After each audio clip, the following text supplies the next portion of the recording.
Okay, hi there, economists. Today I'm going to be talking you through our marginal social costs and benefits diagrams that goes with the PowerPoint that you all have on show, my homework. So if I just exit that, you'll be able to work through this obviously at your own pace, but I want to specifically talk to you about the diagrams. So one of the activities asks you to split your page into quadrants, and then we're going to look at each of those diagrams in turn.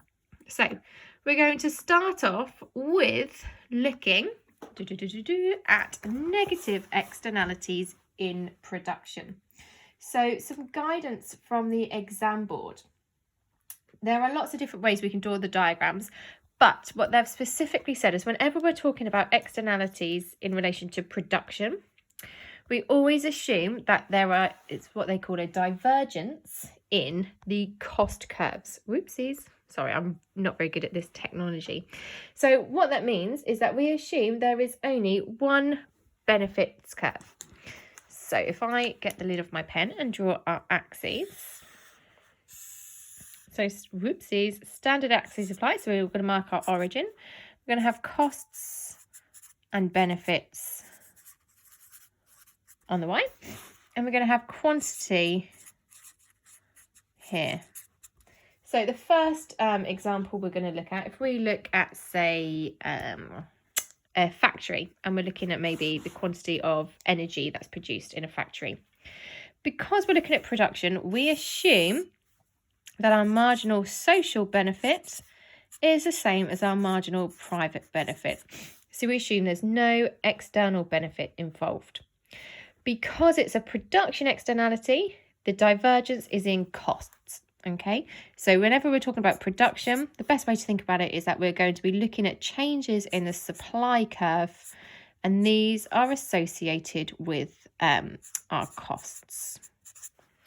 So in this case, when we're in a factory and we're looking at how much to produce, we consider, or a factory will consider, its marginal private costs, the actual cost of production itself. And so in the free market, our marginal private costs are looking at the additional costs to the firm of producing that extra unit of output. And when those additional costs meet the additional benefit to the firm by producing that extra unit of output, this point here, where our MPC and MPB meet, this is our free market equilibrium. Okay, so in the free market equilibrium, I'm going to call that FM, this is where Q1 is produced. Okay, but this isn't socially optimum. Okay, actually what we haven't considered are those negative externalities, those negative costs on those third parties. Now, as a result, the costs to society as a whole are higher. So our marginal social costs, the additional costs to everybody that is involved, and the third parties by producing that extra unit are much higher. So as a result, where our marginal social costs and our marginal social benefits meet, this is the socially optimum output. So we'll come down here and we call that Q2. So the socially optimum output is at Q2. Now what we can do, the vertical difference, let me get a different colour here, let's use brown. The vertical difference between these two cost curves, between our marginal private costs and our marginal social costs, I'm just going to call that X. So that vertical difference is our marginal external cost. So we can measure that externality, that negative externality, by looking at the vertical difference between our two cost curves. So the difference between our marginal private cost, just the cost to that firm or that factory of producing that energy, and our marginal social cost, so the additional costs incurred by to society as a whole. This difference here is our marginal external cost.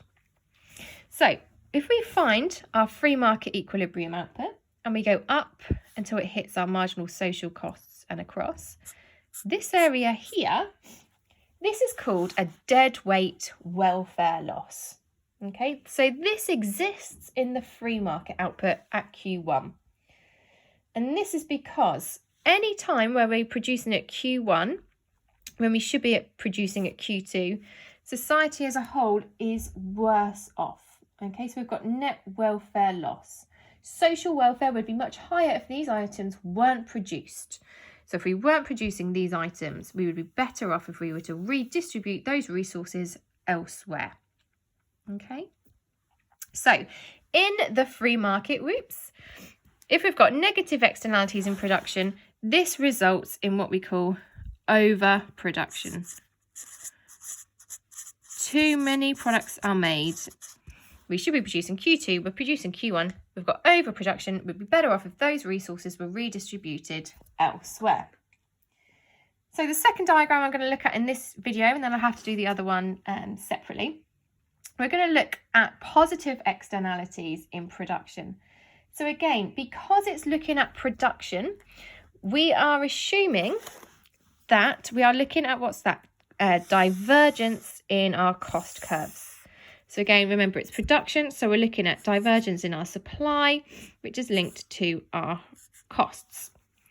So we're going to mark our origin. We've got here costs and benefits. You can tell I'm getting lazy here. Obviously, you would write that in full, cost and benefits. And let's look at quantity. So in the example on your PowerPoint, I think I put the quantity of research. So what we're looking at is the positive externalities that can exist by one firm engaging in lots of research and development. So it's a production externality, so we assume there is only one benefits curve. So our marginal social benefit is the same as our marginal private benefit, i.e. we assume there are no external benefits on this demand curve. It's a production externality, so we've got that divergence in costs.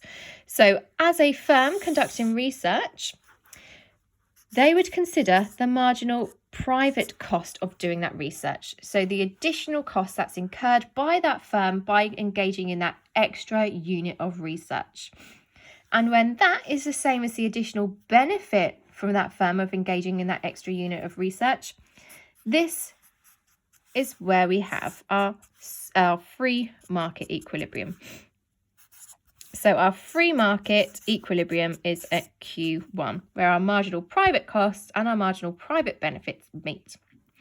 However, what we haven't considered as a firm are the external benefits, those extra benefits that can occur by doing this research. So if one firm finds some groundbreaking research on, let's say, a cure to the coronavirus, that has a significant amount of knock-on effects.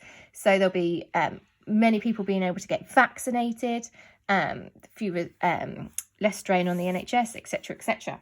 So actually, because of that, our marginal social costs are much lower. Now, this is where you might start to get confused. Okay, so our marginal social costs of engaging in this research are much lower than our marginal private costs. So as a result, if we as a were to produce where our marginal social costs and marginal social benefits meet, we would be engaging in more research.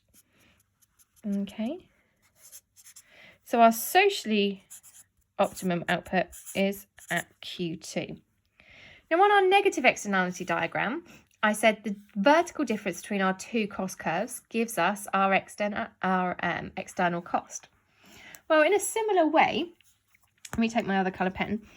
If we find our free market output, and this time we go down to where it hits our marginal social costs, this vertical distance here, let's call that Y, this tells us our negative external cost, i.e. our private costs are higher than our social costs, so we've got a negative marginal external cost.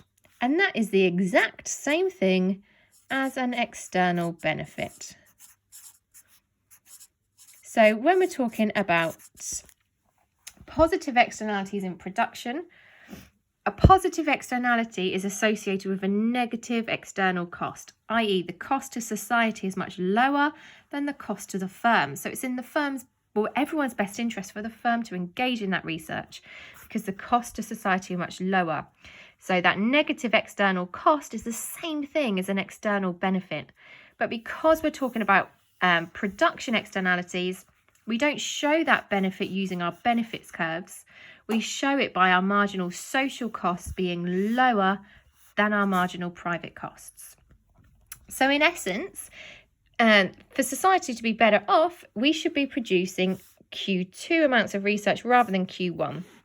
So in this diagram, we can see we have got market failure because there is underproduction of research. And this area here, so remember we found the free market equilibrium and we went until we hit the marginal social cost curve. This area here, again, is our dead weight loss. This is the loss of society by not engaging in that extra research. Okay, so this shaded area here illustrates the loss of welfare, that dead weight loss. So when production takes place at the socially optimum output, this is then eliminated. So there is no dead weight loss. So remember, this is often referred to as the external benefit. Okay, make some notes on that. I'm going to finish this, upload this, and then I will do our consumption externalities. Any questions, just drop me an email.